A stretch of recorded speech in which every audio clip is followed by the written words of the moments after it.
ሰሞኑ በሳውዝ አፍሪካ በስደተኞች ስፔሻሊ በጥቁር አፍሪካውያን ላይ ያነጣጠረ የጥቃት የተፈጸመም እንዲሁ ማስፈራሪያ የተደረገ ይገኛል።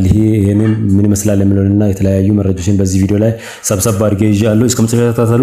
ለዚህ ቻናል አዲስ ሆናችሁ ሰብስክራይብ ማድረግ እንዳትረሱ። አብራችሁም ስላላችሁ አመሰግናለሁ። ወደ ቪዲዮ ያልፋለሁ። በመጀመሪያም የስደተኛ ወይም የኢሚግራንት ተቋሙ ከተጀመረው ኦልሞስት ከቀናት አልፎ ወደ ወር ይዟል። ያው ቀን ቀጥሮ ይዞ ነበሩ። ይዞም ጁን 30 እንደተጠበቀም ያው ትናንትና ኦልሞስት አልፈዋል።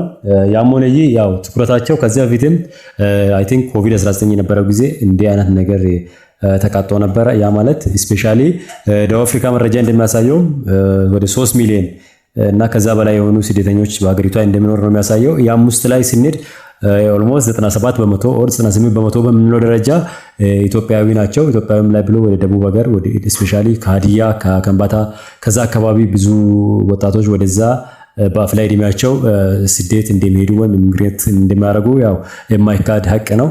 ያም ሆነ ይህ ያው ከዚህ በፊት አንድ ቪዲዮ ሰርቼ ነበረ። በምን አይነት መንገድ ብንሄድ ነው ለእንደዚህ አይነት ነገሮች ተጋላጭ የማንሆነው ብዬ ሰርቼ ነበረ። ይሁን እንጂ ያው ብዙ ጊዜ ፋሲሊቲ አይሆንም። ያ ማለትም ከሀገር መንግስት ከኛ ሀገር መንግስት ጋር ስናያይዝ ከመንገድ በማመቻቻት ቪዛ አሰጣጥ እንዲሁ ደግሞ የምንሄድበት ሀገር አቀባበል እና የስደተኞች አቀባበል ያ ስምምነት አግሪሜንት በጣም ስፔሻሊ የኛ ሀገር ለምን እውነት ብናወራ ደካማ ከመሆኑ አንፃር በህገወጥ መንገድ እንሰደዳለን። ያ ማለት ኦልሞስት ኬንያን መነሻ በማድረግ 6 እና 7 ሀገራትን አቋርጠን ወደዚች ወደ ደቡብ አፍሪካ እንሳደድ እንጂ በተሳደድንበት ደግሞ ከገባን በኋላ ሌጋል የሆነ ቤዝ አንይዝም።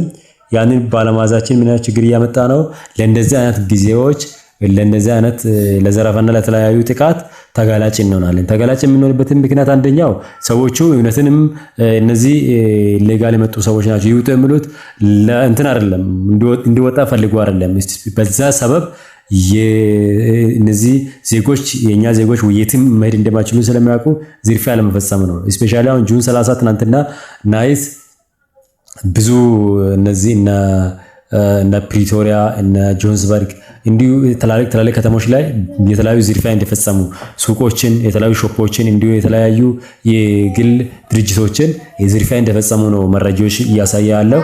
ይሁን እንጂ ይሄ ነገር ነገም ቢሆን ጋራንቲ የለውም። ነገም ጋራንቲ የለም ብዬ መሰው በተቻለ ቁጥር አሁንም ይሄ ነገር ተከታትሎ አሁንም ካላስተካከለ መንግስት የሀገሩ መንግስት የሚታወቅ ነው የደቡብ አፍሪካ መንግስት ብዙም የሚባል አክል ጠንካራ አገዛዝ ወይም ጠንካራ ህግ እንደሌለ የሚታወቅ ነው።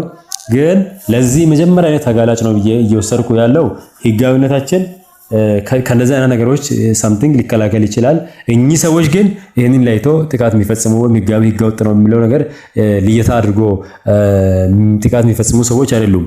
ለምን ከገጠር አካባቢ ከተለያዩ አይነት ነገር ተሰማርተው ስለሚመጡ ማለት ነው። ያም ሆነ ይህ ህጋዊነት ማዝ ለምን ይጠቅማል ከተባለ ከመንግስት በኩል ለሚመጣው ጥያቄዎችና በፍሪደም ለመንቀሳቀስ ንግዶችን በፍሪደም እያንቀሳቀሰን ጥቃት ቢፈጸምን በህጋዊ መንገድ ለመጠየቅ ያው የሀገሪቱም ህግ የዓለም ህግም ስለሚያዝ ይህንን ቤዝ ማዝ ግዴታ ነው ማለት ነው። ያም ሆነ ይህ አሁን ለተፈጠረው ነገር ተፈጥሮ አልፈዋል። ያም ቢሆን እኔ ኦልሞስት ሰሞኑ እየተኛው አልነበረም። ለምን የተለያዩ ሶሻል ሚዲያ ላይ እንደዚህ ቀርቤ ባላወራም ሶሻል ሚዲያዎች ላይ እንቅስቃሴ ሲያደርጉ የተለያዩ ነገር ቅስቀሳ ሲያደርጉ ዲፌንስ እያደረኩ ነኝ። በኮሜንት የኛ አንድ መስመር ጽሁፍ የራሱ የሆነ ተጽዕኖ ስላለ በማለት ሞራላቸው ላይ ተጽዕኖ ሊፈጥር የሚችሉ ጽሁፎችን እያቀረብኩ ነበር። ይሁን እንጂ አንደኛው የሆነ ሆኖ አልፈዋል። እግዚአብሔር ይመስገን። ኦልሞስት ብዙ የተጠበቀ አክል አልሆነም፣ እያለፈ ነው ያለው። አሁንም ኦልሞስት አልፈዋል ብለን መደምደም አንችልም። ነገም ሌላ ቀን ነው፣ እነሱ ይቀጥላሉ። ያው ዝርፊያ እስከሆነ ድረስ ገብቶ ይዘርፋሉ፣ የተለያዩ ጥቃት ሊፈጽሙ ይችላሉ። ግን ሰብአዊነታችንን እንዳናጣ ጥንቃቄ ማድረግ አለብን። ለሀብት ስንል ራሳችንን ማለት የለብንም። ከዛ በፊት ብዙ ወንድሞቻችንን ኦልሞስት አተናል። በመቶ ሺዎች የሚቆጠር ብዙ ወጣት ሞተዋል። ለዛም ሲሄዱም አንደሬጅ ናቸው። ከ20 ከ18 እና እስከ 13 ከ14 ጀምሮ ያለው ወጣት ነው ወደዛ ስደት የሚሄዱት የሚታወቅ ነው። ያም ሆነ ይህ የኛውም ህግ አሰራር ደካማ ነው። እዛም ያለው አሰራር ደካማ ስለሆነ እኛ በምንችለው በኮሚኒቲ በኩልም ሆነ በተለያዩ የራሳችንን ቲም በመፍጠር ሳንለያይ ኢትዮጵያዊንን በማለት በአንድ ቲም ፈጥረን ጠንካራ የሆነ ቤዝ ማዘብ ብቻ ያለብን። ከዚህ በፊት ይሄ መገዳደል ዛሬ አይደለም የጀመረውም ደግሞ በእነሱ አይደለም፣ በጥቁሮቹ ሳይሆን የጀመረው ወይም በሀገሩ ዜጋ ሳይሆን የጀመረው በእኛ በወንድሞቻችን እርስ በርስ ነው ስንገዳደል ነበር። ወንድም ሲገል እርስ በርስ ስንገዳደል ነበር። ዛሬ የውጭ ጠላት እንደዚህ እነሱ ራሳቸውን ወጥ አድርጎ ዛሬ ጥቃት ስለፈጸሙ እናወራለን እንጂ ብዙ ጊዜ እየሞተ ነው። ወንድምን ቤተሰብ ልጆች ቤተሰብን አንድ ሀገር ላይ የተወለድን ሰዎች እርስ በርስ እንገዳደላለን ለጥቅም ስንባባል። ይህንን ሽረን ይህንን ወደ ኋላ አድርገን እኛ ከዚህ በኋላ አንድ መሆን መቻል አለበት። ወጥ አቋም ሰው ሀገር ነው ያለው፣ አማራጭ የለም። ጥለን አንወጣም። ስለዚህ ጥለን እስካልወጣን ድረስ ደግሞ ይህንን ነገር ለሚመጣ ነገሮች ራሳችንን ምን ማዘጋጀት መቻል አለብን። ጥላችሁ እስካልወጣችሁ ድረስ የትኛውንም ሀብት ይዛችሁ ከዛ መውጣት እስካልቻላችሁ የራሳችሁን እስከማዳን እስካልቻላችሁ ቲም ፈጥራችሁ ፖለቲካል ኢንፍሉዌንሰር መሆን መቻል አለበት። በፖለቲካል ተጽዕኖ መፍጠር መቻል አለባችሁ። ህጋዊ ወረቀት አላችሁም ወረቀት የሌላችሁም አንድ በመሆን እርስ በርስ ተባብራችሁ ወጥ አቋም ልታሳዩ ይገባል። ሁለተኛ ደግሞ አሁን ለወደሙ ሀብቶች በሁሉም አቅጣጫ ተረባርባችሁ የሆነ አቅጣጫ ሊታስዙ ይገባል። እዛ ያላችሁ ወንድሞቻችን በአንድ ዓላማ በአንድ አቋም ቆማችሁ ሊታደራጁ መልሳችሁ ለማቋቋም ራስ ወዳጅ ሳይሆን በህብረት ለተፈጠረ ነገር ኃላፊነት ልትወጡ ይገባል። ሌላም ደግሞ እኔም ብዙ ጊዜ የማስቀምጣችሁ ነገር ሳውዝ አፍሪካ ላይ ፉል ኢንቨስት የምታደርጉ ሰዎች አላችሁ። ይሄ ልክ አይደለም።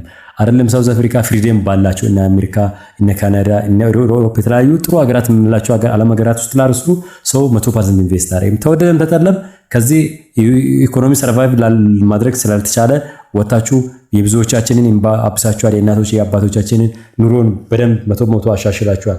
ይሁን እንጂ ዛሬ ላይ እየተፈጠረ ያለው ነገር ምን ያስተምራል? ነገ ዋስትና አለመኖር ነው መሰለኝ። ዞሮ በራስ ሀገር ቢሆን እንደ ልብ ይታወራላችሁ። ጥቃት ቢፈጸም በህጋዊ መንገድ በጉልበትም ልትሄዱ ትችላላችሁ። ይሄ ግን የሰው ሀገር ነው። ስለዚህ ቢቻል 25 በ75 ነው ኢንቨስት ማድረግ አለበት። ያ ማለት 75ቱን ወደ ሀገር ቤት ኢንቨስት ታደርጋችሁ 25ቱን ለስራ ብቻ ያላል ማድረግ ያለባችሁ። አንድ ቀን እንዲያ ነገር ሲከሰትላችሁ የምትጡበት። አሁን ለምሳሌ ሰሞኑ እነ ጋና እነ ዛምቢያ የመሳሰሉ ጎረቤት ሀገራት ጠቅላላ ስደተኞችን አውጥተዋል። እነ ናይጄሪያ የቻሉትን አክል አውጥተዋል። እኛም እንደዚህ አይነት እድል እስካላገኘን ድረስ የሚያወጣ አካል እስካላገኘን ድረስ ሪሶርሳችንን ጥለን ከምንመጣ ኢንቨስት እናደርግ ቢያንስ 25-75 አድርገን ነው 75 አድርገን ኢንቨስት ማድረግ አለብን ብዬ አስባለሁ፣ እመክራችኋለሁ። አይዟችሁ፣ በርቱ ወንድሞቼ፣ እግዚአብሔር ከእናንተ ጋር ይሁን። ጥንቃቄ እያደረጋችሁ ተንቀሳቀሱ። ስለተከታተላችሁን አመሰግናለሁ። ቸር ቆዩልኝ።